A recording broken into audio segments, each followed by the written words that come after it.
Good evening, everyone. Welcome to the investor call for Godrej Consumer Products Limited. For GCPL, we will have Mr. Sudhir Sitapati and Mr. Asif Malpani. We will start with opening remarks by Sudhir. Following that, we will go into Q&A. Now I welcome Sudhir for his opening remarks. Thanks, Vishal. Good evening, everyone. GCPL has had a good quarter given the headwinds of oil costs and tough consumer demand in India. Our standalone India business grew 7% volume, 7% value, and EBITDA was flat. Our standalone EBITDA at 24.3% is at the lower end of our targeted band of mid-20s and is caused entirely by high inflation on palm oil.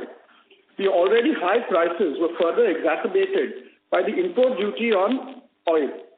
We think this is a short-term hit and we will recover the margin through judicious price increases and stabilizing of costs over the next few quarters. Despite margin headwinds, we have not and will not cut media investments. Despite the drop in margins, we have held our A&P at 11.6%.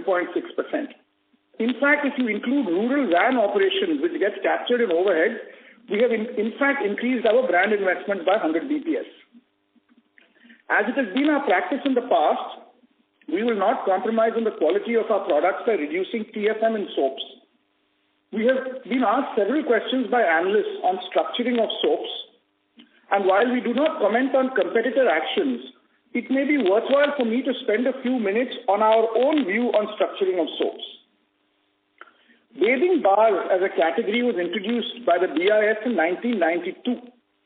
That's almost 32 years ago. It allowed reduction of TFM with a partly compensatory addition of synthetic surfactants. A bathing bar reduces not just insoluble fatty matter, which is used for structuring and not for cleaning, but also good soluble fatty matter.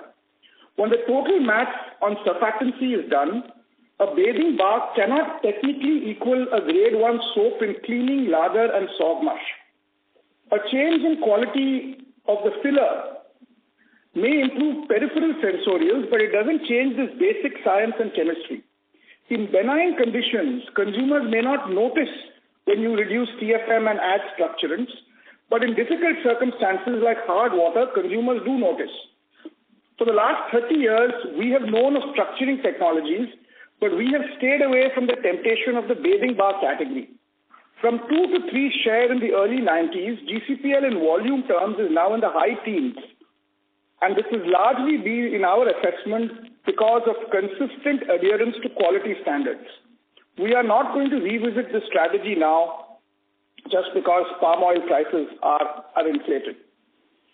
The inflated palm oil prices, coupled with our view on ATL and quality, means that our overall margins and volume growths may be range-bound for the next couple of quarters. But we are sure that if we can continue to hold on to this high single-digit volume growth, despite soaps volumes being under pressure, and I'll talk about why soaps volumes will be under pressure, EBITDA growth will follow in a few quarters. I must add that high single-digit volume growth during a period of low soap growth, we grew volumes in soap even this quarter, but it is testimony to the strength of the rest of our portfolio. Particularly noteworthy are the continued growth of air care, the rapid scale-up of laundry, incense sticks, and sexual wellness. Indonesia continued its steady performance with 7% volume, 9% revenue, and 17% EBITDA growth, driven by the core categories of air care and household insecticide. GAUM continued to have a weak top-line quarter, but an exceptional bottom-line quarter. Organic volumes declined 8%, value declined 10%, but our reported EBITDA and Forex grew at 33%. Our GAUM margins are now 14.5%. On the back of macroeconomic stability returning in Argentina, our LATAM business performed well, with 50% UVG, 46% USG, and double-digit EBITDA margin. On both GAUM and LATAM, we are reasonably bullish that some kind of structural change in margins seem to be underway. Our overall growth was 5% organic UVG, 5% organic USG, 8% reported EBITDA, and 12% reported PAT. Our relaunch of HI with RNF molecule is showing clear green shoots in incense sticks and coils, which were launched a few quarters earlier.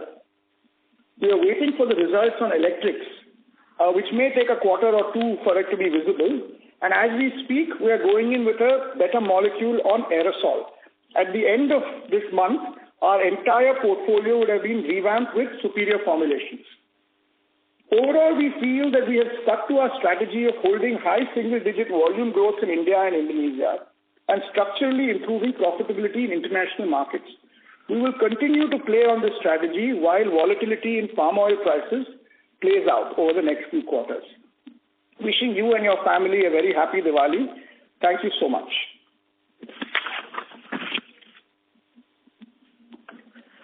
We can now move to the Q&A part of the call. Sure, thank you very much. We will now begin the question and answer session. Anyone who wishes to ask questions may press star and 1 on your touchtone telephone. If you wish to remove yourself from the question queue, you may press star and 2. Participants are requested to use handsets while asking questions. Ladies and gentlemen, we will wait for a moment while the question queue assembles.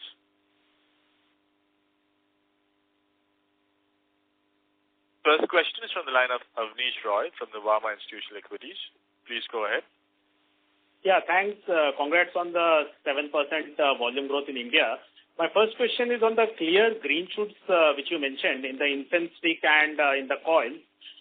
Could you elaborate on that? And is it more in the rural India where anyway FMCG is seeing reasonable consumption revival? So how much is it because of the consumption revival?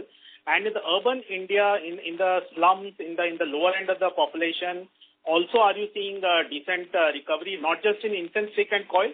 If you could comment on urban India slowdown in rest of the 2-3 categories. I mean, look, as you correctly said, we are seeing a slight bit of reversal in the sense that rural is now growing at 2x of urban. But our urban has still grown reasonably well, and both coils and incense sticks have grown very well in urban as well. In fact, on coils, we didn't launch RNF across the country. We launched it only in some parts of the country 2 quarters ago for a variety of reasons. That what we are seeing is that the parts of the country where we launched RNF is doing better than the parts of the country that hasn't. I think that is pretty encouraging for us for RNF. It has taken 6 months though. So given the fact that we launched electrics in July, we are hoping that by Q4 we will see results in electrics. There's also this thing, to be honest, last quarter we had reasonably good seasonality on HI as well. So there are a little bit of compounding factors, but I would say that the green shoots we're seeing are secular across urban and rural, but I wouldn't call victory yet, Avnish, on this. And second is, of course, your pricing in incense stick is competitive, but what we generally see is the illegal segment offers more trade margins, trade discounts. So is that a problem given Kirana overall income levels are under stress? So they obviously will prioritize something which gives them more trade commission. Yeah, Abhish, what we've noticed is that the basic trick here is direct distribution. So when we looked at our shares of incense stick last month, we were roughly about 5% share in incense stick. It was only 10% weighted by our distribution of incense stick, but 50% market share in outlets where we've distributed. So in the case of incense stick, it's just a hard job of making sure that the product gets placed in an outlet. And once the product gets placed in an outlet, typically he keeps 2 products. One we suspect will be a branded product, which will be us, and one perhaps is an unbranded product, which is higher margins. And this is how we think it will play. So our single-minded focus on incense sticks is to double and treble distribution, because as we double and treble distribution, our market shares will keep going up. As things stand today, we don't have much wholesale demand. So we've done well in incense stick despite wholesale, but wholesale typically takes a year to come because first demand gets built, retailers demand it, you have to advertise it. So, I mean, we anyway are not going to play that kind of trade game. We're going to play a consumer game on incense stick. Sure. My second question is on the India soaps. This quarter, both the top 2 players have seen weak volumes here. So second is there is a urban slowdown across almost every consumption category, not just FMCG. There is slowdown everywhere. So now when you say that next 2 quarters volume growth for you in soaps will be soft. And I think market leader is also saying almost similar, although they are saying that recovery of the new disruption will take 1 or 2 quarters. It's not a specific comment on slowdown. Is soaps now a flattish kind of volume growth for the industry?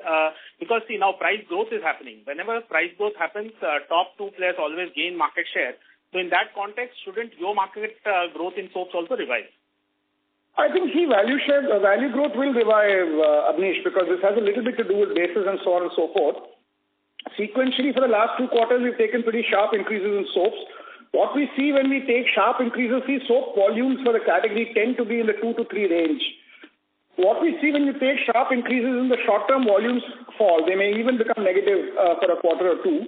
Then, because consumption doesn't really fall, people don't really reduce number of baths, pipelines thin down when you take up prices, volumes recover. So, this quarter I must tell you that we grew volumes on soaps. It's not that we didn't grow volumes on soaps. We both grew volumes, value share, volume share, all of it we've done quite well on soaps. But from past experience, I know that when you cut grammage, when you take up prices, there's an immediate effect on pipelines. So there will be a little bit more pressure on soaps, but we hope that the other parts of the portfolio compensate for it and we roughly remain around this kind of volume growth. So last quick question on the premiumization of the portfolio and the liquid detergent disruption which you have done. It could share some data points in some of the key markets where liquid detergent has been quite successful. And in terms of premiumization, would you be worried given the urban slowdown? Or in fact, premium continues to do quite well? If you could comment on that. So our laundry liquids, we are very happy with our internal performance on laundry liquids. We have, after many years, because we were essentially Easy was a winter detergent and, we were losing share. It was a specialist detergent. We started gaining share in liquid detergents. We are performing well ahead of our expectations on liquid detergents. It is a pretty big volume driver. It will only increasingly be so, which is what gives me confidence that we may be at this level of volumes, despite soaps becoming slightly negative, what I expect it to be for this quarter, maybe again 0 next quarter. But we still expect it because, laundry detergent has done extremely well. I don't really feel comfortable right now sharing market share data, etc., except for the fact that we are gaining share and doing very well across markets. So thanks. That's all from my side. Thank you. Thank you. The next question is from Vivek Maheshwari from Jefferies. Please go ahead. Hi. Good evening, Sudhir and team. My first question is on HI again. On the LV bit, you are expanding it into across different geographies. In the geographies or regions where you've expanded so far, have you done consumer checks in terms of whether the consumer is noticing that the product efficacy is far better than what it was in the past? Can you just talk about any of the feedbacks that you have from the ground? Look, Vivek, our feedback is generally we launched LV in July. We've also done reasonably well on LV in this quarter, but to be fair, it's also been a good monsoon and, normally when the monsoons are bad, we let you guys know. So, it is not fair for us to read into this quarter on the performance of LV because these things, to really read it, you have to take 6 months. We have done lots of store and consumer checks. We are very pleased with the consumer feedback on it. Consumers are able to notice the difference, as they will. It's a technical category. So we are very hopeful and bullish on this, but I would say we'll have to just wait it out in all humility till probably Q4 for us to give you a picture on whether it's working or not. Right now we can say that incense stick is going as per plan and it is a pretty significant volume driver for us and it will remain so for the next couple of years. Okay, got it. And on the other bit, you have written fairly, or rather you have also explained, fairly well on your position on the soap bit. But, just one quick thing. So, you mentioned about the quality part, but is it that, the fillers can help, from a sensorial perspective in any way? Sorry, if it's a naive question, but I just want to be clear. The quality part understood, but sensorial part, do you think fillers can do better job than, what you have? No, look, filler technology can do a worse job than it was in the past. That is possible. You can have a filler that can kind of mask the impact of a filler. That is possible. See, what do the sensorials consumers look for in soaps? It's a simple category, right? They're looking for lather as a measure of clean. They're looking for fragrance. They're looking for long-lasting, and the soap shouldn't sog and mush. On these three fundamental things, a filler can't do anything. It's a filler at the end of the day. Now, if you put a filler which is not very good, that can have a negative impact. So a better filler can have less negative impact than a worse filler. But on these three fundamental attributes, how can a filler make an impact? Got it. And two really small questions. First is on the, you mentioned about rural versus urban for HI. When you look at the entire portfolio, can you just summarize your views on both the markets? Sorry, what was that? Vivek, I missed you for a second. What was the question again? Just ask again. Sorry, what I'm saying is, on HI, you mentioned about rural versus urban. When you look at the overall portfolio, are those comments relevant for the portfolio as a whole? Or is there anything else that you would want to add for rural versus urban? See, rural has done better for us than urban, as seems to be the general commentary from a lot of companies. We have also driven rural, as I said, almost 100 bits of margin. We have invested in a massive rural van operation program, and that is yielding results. So I don't know how much of this is natural rural growth, how much of it is induced by us. But across the portfolio, it is true that rural is doing better for us. It's growing at 2x of urban, roughly. Okay, and is that because urban has moderated, that is also the reason, and rural has picked up as has been highlighted by some of the other peers of yours? See, I think in our case, I won't say urban has moderated. I would say rural has picked up. See, if you look at the composition of 7% growth and leave soaps aside, because soaps varies depending on palm oil prices between -2 volume and +4, +5 volume. So if you leave soaps aside, which is 35% of our portfolio, let's say roughly just about growing, the balance part of our portfolio has accelerated its growth to 10. So when we have a time of benign palm oil prices and volumes go up on soaps as well, what I've been saying from the beginning, which is we have to inch as a business towards double-digit volumes. At least in the non-soap portfolio, we've gone there. So I would generally say it's frankly been an improved performance for us compared to our base rates in most categories. Okay. And the last bit, other expenses in standalone are at 20%. So one of the reasons is the vans bit that you highlighted. Anything else in that line item? No, I think it's mainly the vans, which is a very large investment that is being made, which is coming in other expense. Am I right?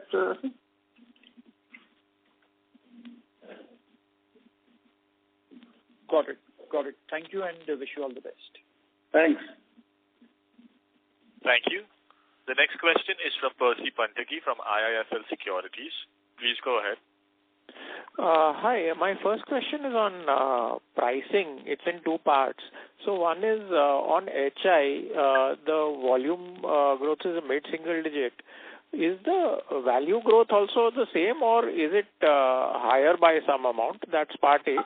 Part B is in soaps. While sequentially there is some price increases, on a YOY basis, is the pricing positive or negative in soaps? And how do we see this going ahead, like in Q3 or Q4, on a YOY basis? Will the pricing turn materially positive, and that can sort of boost the overall top line of the company? Yeah, I think to answer your first question, we have some price growth on household insecticides. So our value growth is higher than our volume growth there. In the case of soaps, we have taken sequential price hikes, and because of the nature of it, it's not visible. It is positive pricing this quarter also, but it's just about. Next quarter or this quarter onward, we will see significant price growth, and next quarter will be even higher. So we do expect, if we can continue this volume growth or even slightly lower, in this kind of 6 to 8% volume range, we will see pretty significant price growths in this second half, and we will probably see growths in past the double digits, probably bordering on the teens in the second half.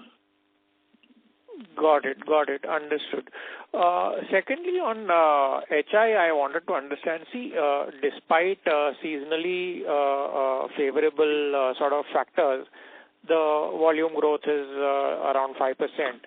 So, mean, how should we look at this category now? Because let's say the seasonal impact here is huge. In the past, where the season has been bad, the negative impact has been as high as 5 to 10%. So a positive impact, even if I assume it's a, let's say, 3 to 5% seasonally positive impact, that's a 0 to 2% kind of growth in absence of the seasonality. So what is really wrong with this category? Because we have always maintained that this is a category which penetration is low, premiumization we can do, etc. And now we have put in so many initiatives. We have democratized the HIT liquid at much smaller size. The HI also we had launched at much smaller size. Now we have done incense stick. We are rolling out the new molecule, etc. And still, if the growth is only 2% ex seasonality, I mean, is this an attractive category, or how should we look at it? It's just general consumer slowdown which is pulling it down. No, not consumer slowdown. See, I mean, it's difficult to say. This has not been a massively seasonal quarter or anything like that. Some slight seasonality is there compared to last year. Typically, the one that really affects us is this Q3, Q4. So there's slight seasonality in this quarter. I would say that this category has been growing 1-2% steadily. I would add 1 or 2% on account of seasonality and about 2% on account of incense sticks. So I would say that, I mean, that it's really hard for me, Percy, to say how much is seasonal, how much is not. I would say that mid-single-digit volumes and near double-digit value in HI is progress. And I think these numbers have to get better every quarter once you start seeing electrics, etc., starting to perform. So I would say that that's how we should look at it. We're actually quite happy with the HI numbers this quarter. Got it. Lastly, on the international business, Africa has done very well with 30% plus EBITDA growth, and margins are also up to 14 to 15%. What is your sort of medium-term margin target here? Are you looking at a 17-18%, or is it something else? And on Indonesia, what is driving the top line or the volume growth there? Is it the distribution expansion in general trade which is doing it? Is it some portfolio expansion, or what is really the main driver here? I think in Africa we're running roughly little short of 15% margin this quarter.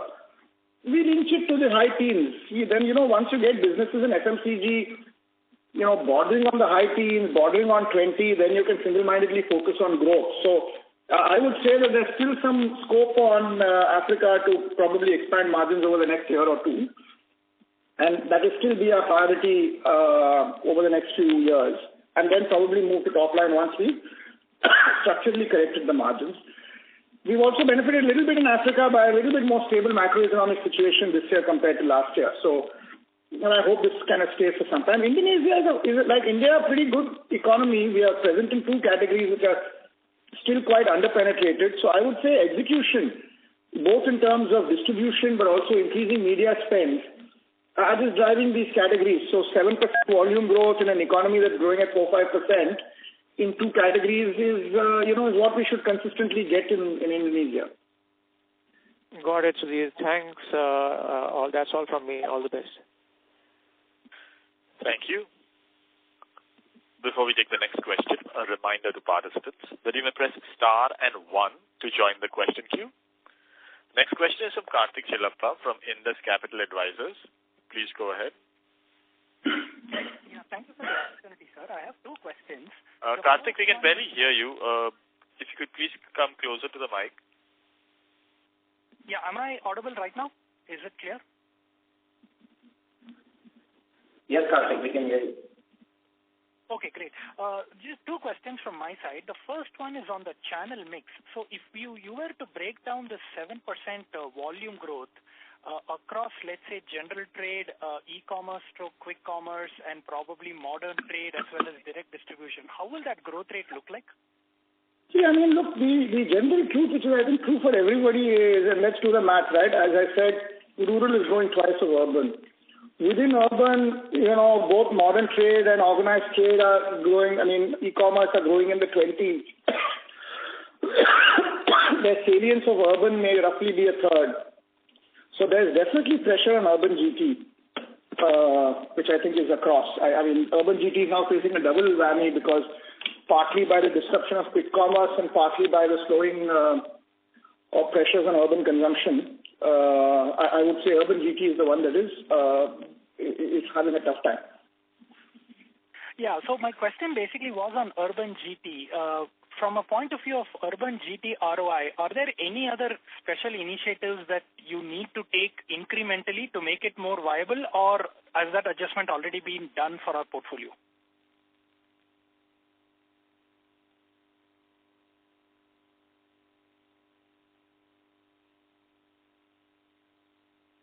Hello? We seem to have lost the line for the management. Please stay connected while we reconnect the management. Thank you. Sure.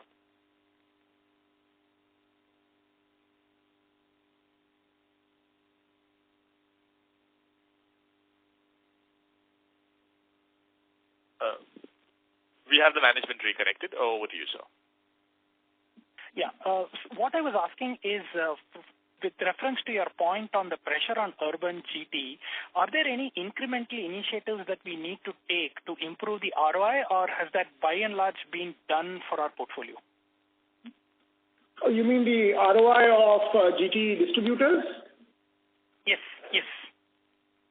Yeah, I mean, look, we have to certainly consolidate, manage the efficiencies. Urban GT, very little we can do about channel growth. We have to just make sure that our partners are happy. We have to try and keep rates balanced between urban GT and organized trade. We have to keep stocks in relative control. So I guess these are the kind of, we have to drive for efficiency in urban GT, because while it's doing badly, it still remains a very large part of our business. Okay, got it. My last question is basically on HI. So assuming the current demand conditions hold, and let's say they stay where they are, and in 1 or 2 quarters, if our LV distribution is complete, what kind of volume growth can we expect? See, I mean, this category honestly should grow in the high single-digit volumes. So, it has traditionally been in the low single-digit volumes. This quarter we've done mid-single digits, maybe some season, maybe not. And, for us to call it successful, we have to have a few quarters of high single-digit volume growth. Then we'll say, look, this is the potential of this business. Couple of percent of pricing and kind of double-digit or, 11-12% growth is what we should aim for this business. We are kind of on that path. We are just short of double-digit value growth this quarter. Another couple of percent we should get. As first LV and then aerosol is where we are relaunching. They start to pick up. Got it. Okay. Thank you very much for these inputs, and wish the team all the very best for the rest of the year. That's all from me. Thank you. Next question is from Rishi Modi from Marcellus Investment Managers. Please go ahead. Yeah. Hi, Sudhir. Can you hear me? Yes. So Sudhir, my first question on the soaps front, on a QOQ basis, have we had volume growth or have we seen a volume decline?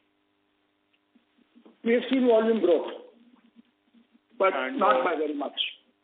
Okay. And which is, by the way, I think is significantly higher in the market. Huh? Okay, so you're saying the secondary is higher than the primary sales? That is also the case, but even our primaries are higher than, whatever we see around Nielsen, whatever we hear, we are certainly performing well. All right. On the RCCL portfolio, right, so I remember when you acquired it, you said distribution will be the first leg in which you will get the portfolio ramped up. So in terms of the number of distribution outlets or the count, how much has it increased post your date of acquisition? I remember you all were like 30% below Winnie Cosmetics distribution and 25% of GCPL distribution. So today, where are we? So, on RCCL, I think I mentioned in the last call, we've got something right and something wrong. We've got the things that we've got right. Our sexual wellness is doing very well. Our deodorants in organized trade is doing well. In rural, there has been significant increase in distribution.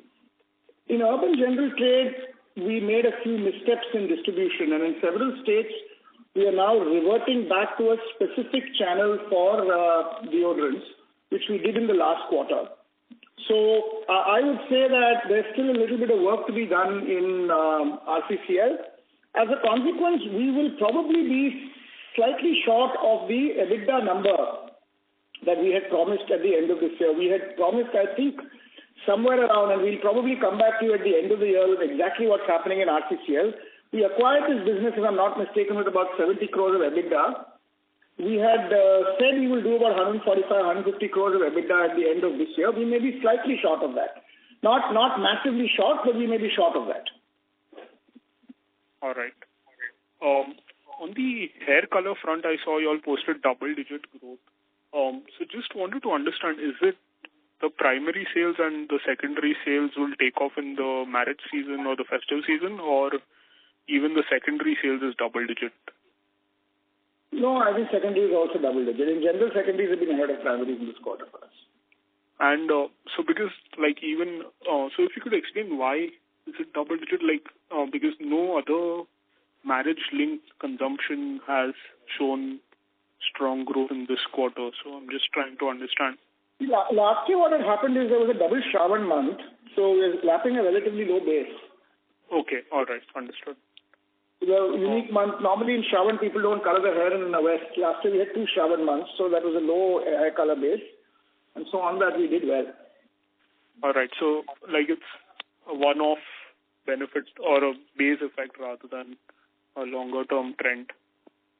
Yeah, but I mean, it's, yes, certainly it's a higher hair color than usual, but as I told you, secondaries are higher, so we may, on the long term, we may be slightly lower than what we are this quarter. Understood. And finally, on the Africa business, I heard you targeting high teens EBITDA margin.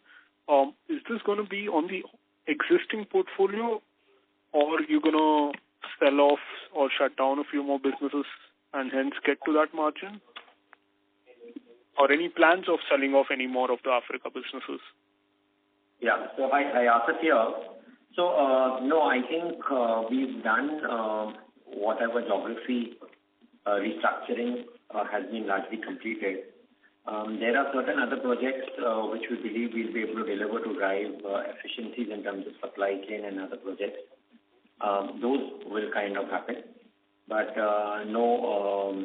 nothing on the grounds of what we had kind of done in the past. So to kind of come to the straight answer, it will be on the existing business. We will obviously add more levers to growth like FMCG brands as part of this business. Okay, all right. Yeah, that's it from my end. Thank you. Thank you. The next question is from Amit Purohit from Elara Capital. Please go ahead. Amit Purohit from Elara Capital, you may go ahead. Hello. Yeah. Hello. Yeah. Thank you for the opportunity, sir. I just wanted to understand on the soap category a bit better. I want to, what would be the share of these regional or unorganized brands in the overall category?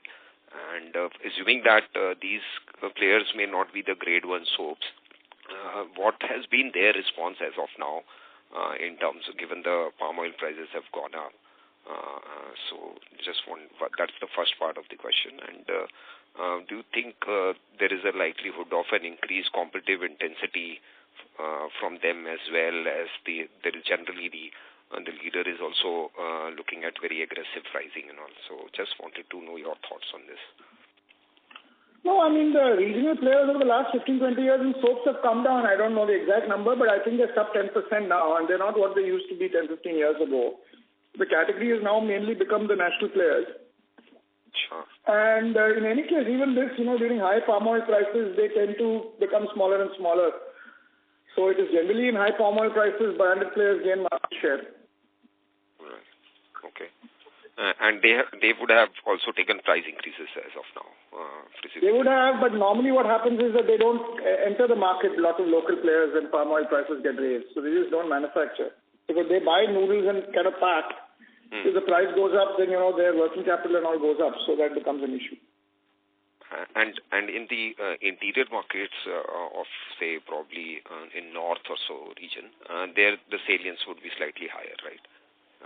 Mainly the central belt is where they're strong, and Chhattisgarh is where they've traditionally been strong, and in and around those parts of the country.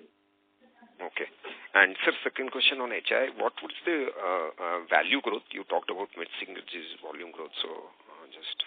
Yeah, we've got a couple of percent pricing, so it's bordering on double digit. Okay. And is there price increase has been in the later part of the quarter, and hence probably some more benefits we will see in the coming quarters from a pricing perspective? Is this? Yeah, I think we will see in steady state, we will see some kind of pricing growth in household insecticide as well. Okay. So, 3-4% we should see every year. Sure. Thank you. That's it. Thank you. The next question is from Nihal Mahesh Jham from Ambit. Please go ahead. Yes, hi, good evening, sir. A couple of questions. First, in case of RNF, you did highlight about the importance of scaling distribution. Would it be fair to say that, improving customer awareness of the superior efficacy is a key driver to gain market share and improve the growth, and how are we approaching this? Yes, it is. So we have a very compelling claim which is around lasts for 2 hours after the electricity goes off. And we have been spending a lot of mass media over September advertising it towards the end of August, September. Typically we wait for a month after launching it. So, and we will continue to invest heavily on this so that we can build awareness of the new product. Understood that. The second question was for Indonesia. We've seen a large competitor there obviously getting impacted because of route to market issues. Just in our case, would our initiatives in terms of getting our route to market sorted is more or less done and dusted with? Yeah, I think so. I think we've had a very successful transition from branch to RV in Indonesia, and I think it's yielding us rich results in terms of distribution. Sure, sir. That's it from my side. Thank you. Thank you. Next question is from Harit Kapoor from Investec. Please go ahead. Just one question on the margin. So, you spoke on the soaps, cost pressures. I just wanted to know, in India or internationally, is there any other pocket of RM-led cost pressure that you are currently, facing, or it's largely okay? Marginal pricing should take care of it.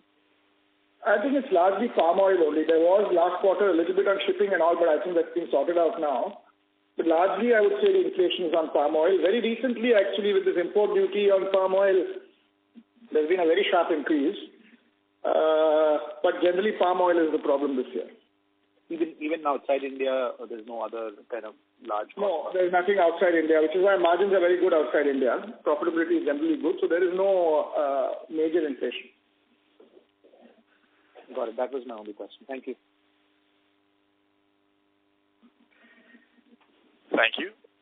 Next question is from Jay Doshi from Kotak. Please go ahead. Yeah, hi. Thanks for the opportunity. My question is on soaps. Now, you've decided not to adopt the structuring technology, whereas the market leader has gone ahead with it. So, if we leave aside the current inflationary environment in palm oil and assume that palm oil prices normalize during the course of next 6-12 months, even then, the market leader would potentially have ability to offer more grammage for their soap versus what it used to be in the past, which may result in widening of price gap between your product and theirs. Do you think, that would still, with that kind of equation, you would still be able to gain market share or hold market share like you've been in the past? Or you would like to maintain the price gap as it has always been, and which probably means that you may operate at a slightly lower margin, on a more, even in the medium-term basis? No, look, over the last several years, we have gradually been taking the relative price index of our soaps compared to the market up. And we have only continued to gain volume and value share. So gradually our brands are becoming stronger, so our general strategy is to give the right value to consumers, what we think is the right quality, to, command the margins, invest in building brands and get onto that virtuous cycle. That fundamentally doesn't change, our view doesn't change. It's not like our relative price index to the market has remained stagnant over the last 5 years. It has gradually gone up, in fact, pretty significantly over the last few years, and hasn't had any detriment to either volumes or value relative to the market. So I think we will be determined by a principle of strengthening, gradually taking up prices as our brand strengthens, giving what we think is the best quality to consumers, doing what's right by consumers, and slightly diverse from what others do. Understood. That's helpful. Second is, could you give us some more color on the progress in laundry detergent and the roadmap over the next 12 months? You've expanded in new markets ahead of your original timeline. Can you offer some more color on what we should expect in the next 6 to 12 months? Look, laundry liquid is a really exciting category, growing really fast. It's going to be one of the largest FMCG categories. And I think now with Fab and Genteel, along with, of course, Easy, which was already a big player, we have 3 brands in the portfolio, and we are going to play laundry liquid seriously. We were the pioneers in laundry liquid. And we would, we are going to play this aggressively. This category, Easy is a high margin player, but this category may be margin dilutive. We'll have to find ways of funding it in the rest of the portfolio. But this will be a growth driver for us going forward. As it is, it surprised us this year itself, but I think it will continue to be a big growth driver for us. Sure. Thank you so much. Thank you. Next question is from Sheela Rathi from Morgan Stanley. Please go ahead. Thanks for taking my question. Sudhir, just wanted to understand this better with respect to your comment on rural growth being 2x urban growth. In terms of category salience, fair to say that soaps, hair color, and maybe now even incense sticks would be the key driver of rural growth? Or is there any other category which has done specifically well for us in this quarter? No, I think most categories in terms of volumes have done well. Air continues to do well. PAKS in terms of volumes continues to do well. Slightly below our expectations, but nonetheless it's done well. Laundry liquid does extremely well for us. Hair color has done really well. And household insecticide has done moderately well for us. And soaps has been a little bit, not disappointing, but what is to be expected in high inflationary times. So I think a combination of these put together, Magic has done well for us. So combination of these has given us pretty good numbers.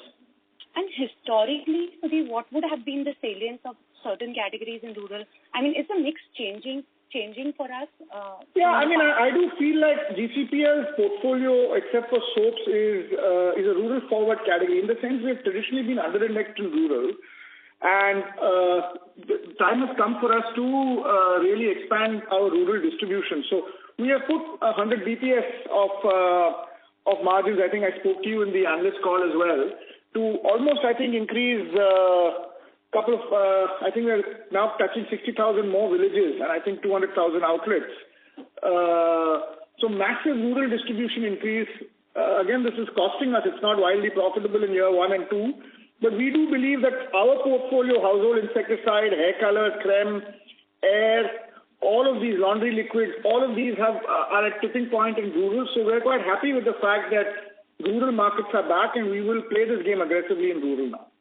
So this is going to continue for us now, even going ahead. Yes. Just second question was on incense sticks. You talked about our market share being 50% and stores where we are. Not 50, Sheila. I said that our market share is 5. In shops, our distribution is 10. So in the outlets where we are distributed, our market share is 50. Yeah, absolutely. So what is the distribution reach currently and what is our interim target? Say next. We have to exponentially. Firstly, we have to do direct distribution and complete the job on direct distribution. Then, we've got to get wholesale to buy. That will take some time. So there will be, over the next 6 months, we will saturate direct distribution. Then once we saturate direct distribution, we'll have to wait for demand to pick up and then rural will really see 3/4 of distribution in this category will come through wholesale. So at the end of the day, whatever we do, we'll get a quarter distribution directly. So that 10% distribution, we can move it directly to 20 or 25. Then to go to, high numbers, we'll have to wait for wholesale, which will pick up. There's a method in this. Any markets in specific we are focusing here? No, I'm saying across the country, incense sticks is doing well, Sheila. Initially, it was not so well in the south, but now it's picked up in the south. So across the country, incense sticks is a big category. Okay. Another question was on QC, quick commerce. Do we have a separate, what part of our portfolio is doing well on QC, or have we created a separate portfolio for quick commerce? How are we thinking about this strategy? See, quick commerce is generally beneficial to us. Our margins are higher in quick commerce because pricing is higher in quick commerce. Quick commerce generally is not a long-tail business model, at least so far. It is the top brands in each category that does well. So quick commerce has been generally accretive to us. Our market shares in quick commerce are generally higher than they are in, let's say, regular e-commerce because there's no long tail. It's not, in that model. So quick commerce has generally been good for us only. And we welcome the fact that many e-commerce players are moving to quick commerce. We're very, very serious, very, very focused on quick commerce. Understood. And my last and final question is on India standalone margins. It's in the lower band of our own estimate. Is this the bottom, or can we see some margin deceleration in the coming quarter? Sorry, I missed that first part, Sheila. Can you repeat that again? Just the first part of it. India EBITDA margins, how should we think about it going ahead? I think, it may be around about this level, a little bit here, up and down. I don't know, for a quarter, maybe 2 quarters. So it may be in this between 24 and 25. It's hard to say exactly how much because the palm oil prices are extremely volatile and we can't respond to it. But I can only say, and the reason I'm not committing is that, the easiest thing to do is to cut media to get a target EBITDA margin. That we don't want to do. We would rather drop EBITDA margin than cut media because we know that EBITDA margin comes back and then that media helps you in the long run on volume growth. That's why it's a bit hard. Otherwise, it's just a balancing number. If you have a target EBITDA margin to, reduce it at 11% ATL, it's relatively easy to cut to 3% ATL. But, we don't want to do that. Fair point, Sudhir. Thank you very much. Thank you. Before we take the next question, a reminder to participants that you may press star and 1 to join the question queue. The next question is from Jitendra Arora from ICICI Prudential Life Insurance. Please go ahead. Hi. 2 questions from my side. One on the hair color. We have also some new formats emerging in form of spray as well as some powders. Do we intend to launch these? Second, in terms of inventory, how would, and this is across the value chain in terms of number of days, how would a quick commerce differ from e-commerce from general trade? In terms of inventory held by the various by the entire value chain. Channels? Is that the question? Yeah, by the entire value chain. So whether you are from storage as a distributor and then the retailer, and finally, so across channel, how does the number of days of inventory change, and does it make our business more profitable in quick commerce? So listen, to answer your first question, if it was, I didn't hear it fully, but if it was a laundry strategy to enter powders and bars and all, sorry. The first question was about, I'm sorry, the first question was about hair colors in terms of other formats like sprays and all, which are very... look, on hair color, actually, see our portfolio, while it, is actually, it's very clear that we have to move this category from powders to creme. That is the future. That is how most global countries are. We have a pretty large powder business, and that is actually declining at 15-20%. That affects the growth numbers that you see. Actually, the creme part of the business is growing really well. It gets hit by the fact that, we have a Godrej powder, we have a Nupur, Mehendi, etc., which are slower parts. But, we are not looking at defending what is yesterday's categories. We are going to grow creme, and our aggression is really on creme. And distribute for those consumers who want powder, etc., be there. So we don't advertise powders, etc. But over a period of time, we expect this country to move entirely from powders to creme. And we want to be the company at the forefront of that.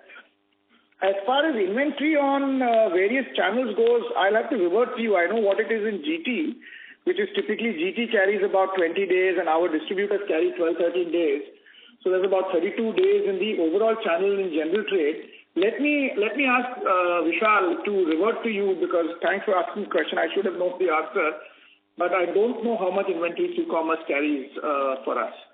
I know we tend to carry more inventory for modern trade because demand is more volatile. I don't know the exact numbers. We will revert to you with the exact numbers. But thanks for asking that question. I also should have anticipated that. Sudhir, on hair color, my question was actually moving to more premium formats like sprays and all. We have seen those products in the market. We have to premiumize this market. You're right. So we are at creme. One of the things that we as a company have to do is to premiumize hair color. Right now, I must tell you that the bulk of the game is still to move from powders to creme. So we have at least 5 to 10 years of that value driver remaining in India. But as we do that, we have to think about the future as well. Sorry, I missed your question. There was some disturbance in the line. Thank you. Does that answer your question? That we don't have an answer for it. We have to do it. It is important but not urgent. Yeah, no, simply I was asking more because of the fact that in quick commerce we've seen a lot of premium products taking off because of kind of clientele they're targeting, and so that's why one can start at multiple fronts rather than just waiting for it. Agreed.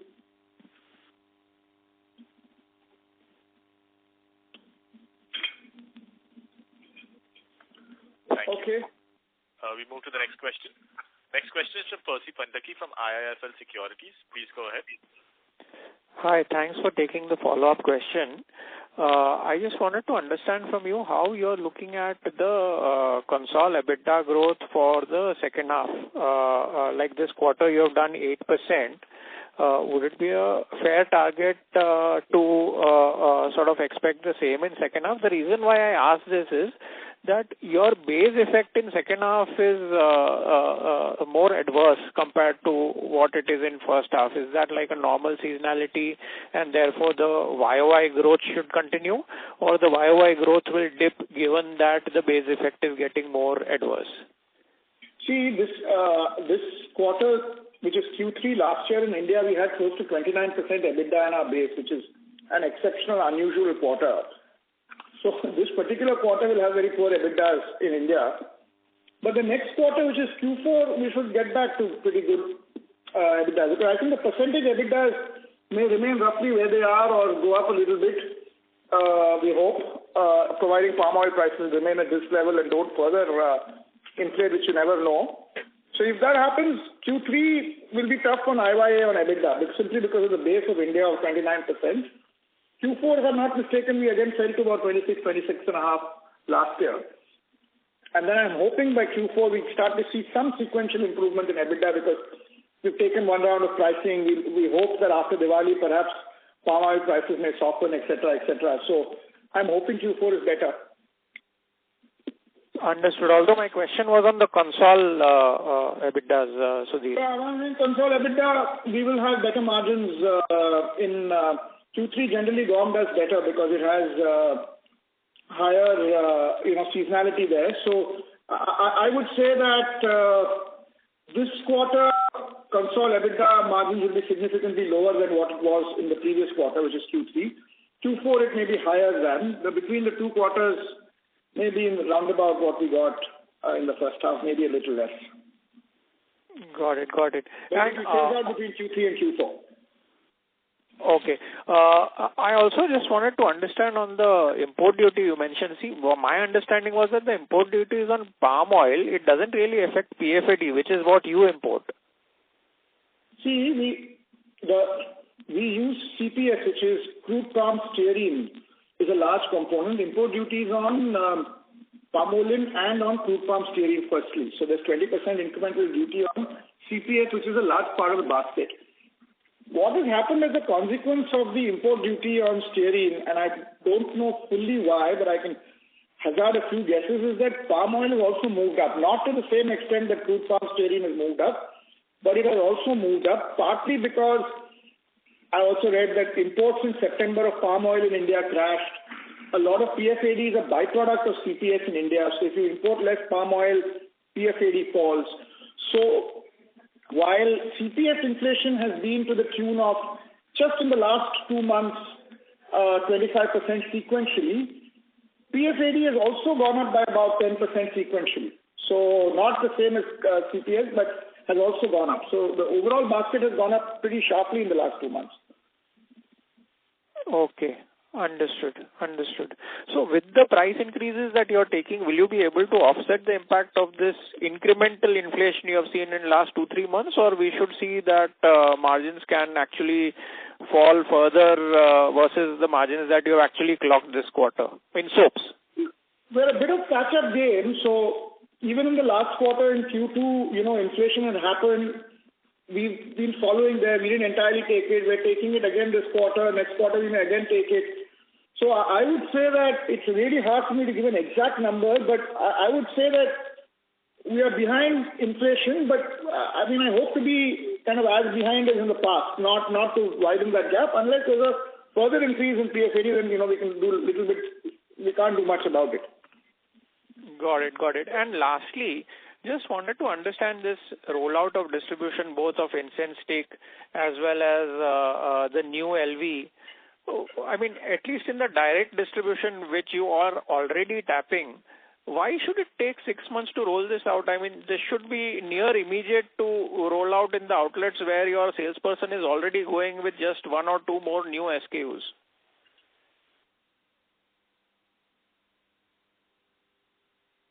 Hello?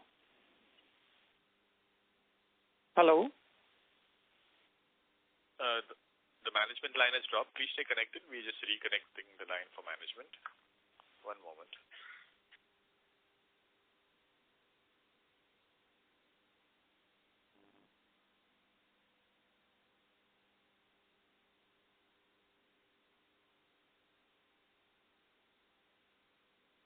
We have the line for the management reconnected. Over to you, sir.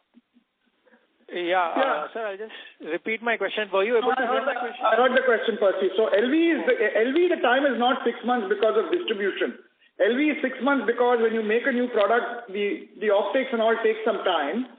Like in the case of coils, it's not a distributive issue. In the case of incense sticks, somebody asked the question that the margins that we're giving to trade is a lot lower than what the locals give. So there is some kind of trade resistance, and we have roughly covered half the outlets we want to cover with incense sticks. In a couple of, you're selling it at 25% more premium to a local agarbatti. So it's not an easy thing that they're already keeping you or they're keeping the category or selling the category. So it's a slightly slower burn than, let's say, LV will be. Right. But even in LV, I understand it's not a distribution issue, but I really don't understand what is the hesitation from the trade to take the product, because it's the same good night. There's no hesitation from the trade, Percy. There's no hesitation for the trade to take LV. There's no distributive problem on LV. I'm just saying that the consumer cycle for noticing a new product and then acting on it is not immediate. No, so if the consumer runs out of the old LV, then what does he do? Are you supplying both?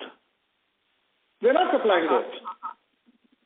So then, I understand that it will take that much amount of time, let's say a month or month and a half till the old product gets over. But after that, he will have to buy the new LV. He has no other option, right? Unless he goes into some completely different brand altogether. No reason to do that, right?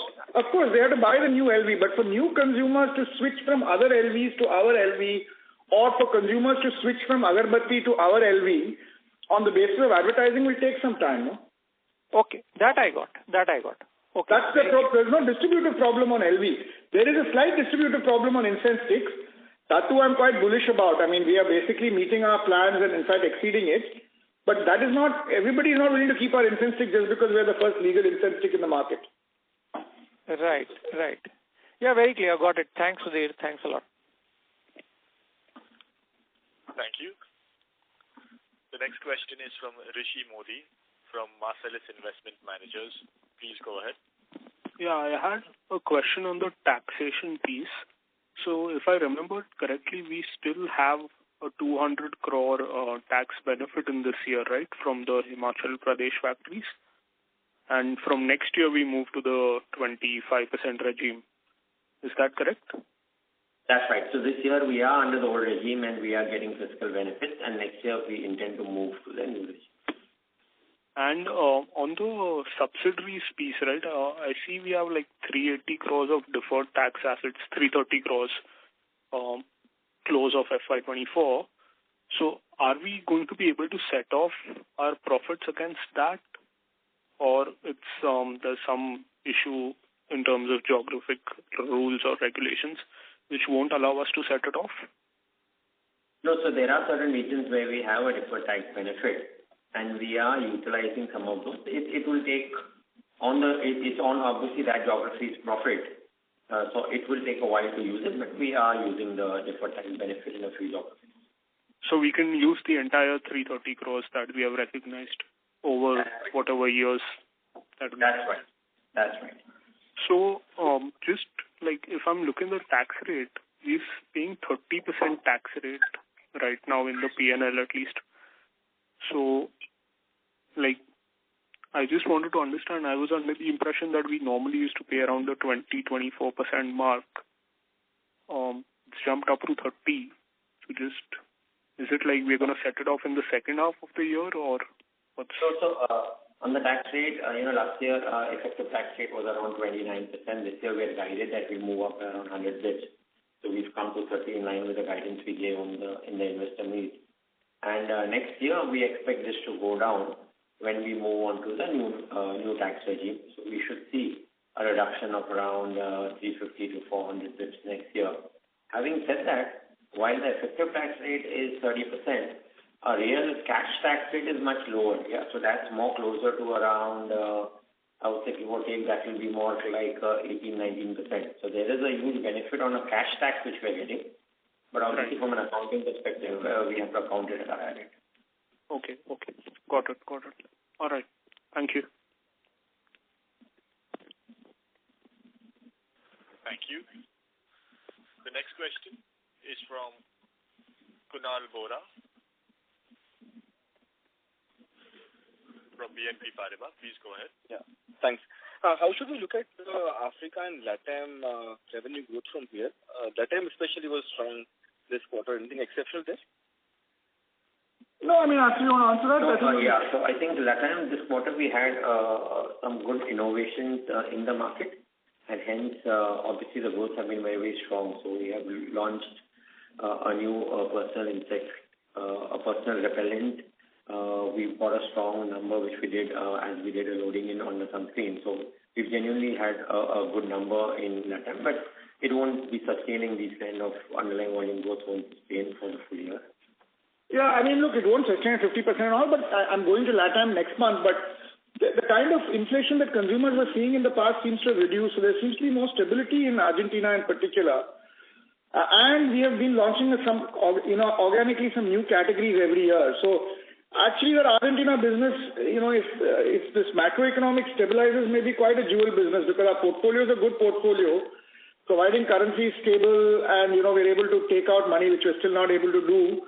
That business may surprise us in the next few years if things are going the way they are. How are you looking at Africa in the second half? So Africa, even last quarter we had guided that some of the short-term actions we need to take, and that will be like 2 to 3 quarters. Fundamentally, there is no issue in terms of offtake or market share from a relative performance point of view, but we are taking actions on downstocking in the trade, and that will kind of continue for pretty much Q3 for sure. Hopefully by Q4 we'll be back into the positive territory. Understood. And second, on the new LV, are you looking at different advertisements? Do you think the current ad of like lasting 2 hours of power fully communicates the effectiveness, or would you like to have a clear messaging that this is more effective to the consumer? Yeah, I mean, look, these are all ways of saying it's more effective. These are well-tested communications, and generally, if you go and tell people, I'm more effective and 3x more powerful, they've heard these things. It's not the first time they're hearing this on TV. So we have to always find creative ways in which we communicate efficacy. In fact, one of the brand managers came and last week showed me an ad where he went to a shop and a shopkeeper was telling him that, consumers are saying they don't want the old LV, they want the LV where the electricity lasts. It works after the electricity goes off. So I actually think it's quite a creative and catchy way of saying it's more powerful rather than saying it's 2x more powerful. So that becomes a little bit like boy cried wolf, in our kind of business. But can this reduce the usage? I mean, can the Indian consumer who might have been using for... No, this is just a metaphor. These are all metaphors for effectiveness. It's just a different way of saying 2x more powerful. It's not to say that switch it off when the electricity and switch it back. And people don't use it like that. The way they decode communication like this is, if it can last for 2 hours after the electricity goes off, it must be a lot more powerful. That's how they decode these messages. Understood. Okay. And just lastly, can you provide size of liquid detergent, hair colors, hair care? What will be the approximate revenues from there? I don't think we give that number, to be honest. Maybe at the end of the year we'll give you some indication, but I don't think that is a number that we share. No, we only share it at personal care and home care level. Yeah. Understood. Okay. That's it from me. Thank you. Thanks, Manoj. Thank you. A reminder to participants that you may press star and 1 to ask questions. The next question is from Saurabh Jain from HDFC Life Insurance Company. Please go ahead. Yeah, hi. Thanks for the opportunity. Just wanted to touch on Indonesia margins. So basically, I think the aspiration was to take it to mid-20s. So we were there for the last 2 quarters, but this quarter again we are around 19%. So any comments on that? What is causing that drop QoQ margins? So, this quarter has been, there have been some relative phasing of certain spends, and hence it's not the margin level which fundamentally we are operating in this year. So you will see the full year margins in Indonesia this year will be more than what the Q2 margins are. We are on a margin improvement journey, and we should be seeing an improvement in margin this year. Okay. And second one is, can you just call out the revenues from the Raymond consumer portfolio this quarter? So I think what we'll do on Raymond's is, we will give you at the end of the year a consolidated view on the performance, because, we don't want to give too many subcategory level pieces of data now. But suffice it to say that we think that this has great potential. It is value accretive. We certainly think we've created value in the last 1.5 years. It's a little bit lower than what we would have wanted to do. We'll give you the exact numbers at the end of the year. But is it fair to assume that it will be more than 10% because you have reported both volume on deodorant and sexual wellness to be in double digit? Yeah, it is double-digit volume growth. Generally, yes. I'm saying we're growing well only. It's a growth accretive part of our business, not growth dilutive. Okay. Thanks a lot. Yeah, that's it from my side. Thank you very much. In the interest of time, we'll have to take that as the last question. I would now like to hand the conference back to the management team for closing comments. Thank you everyone for attending the call. We hope we have been able to answer all queries. Please reach out to us on our investor relations contact details for any further queries you have. Thank you and good night. Thank you very much.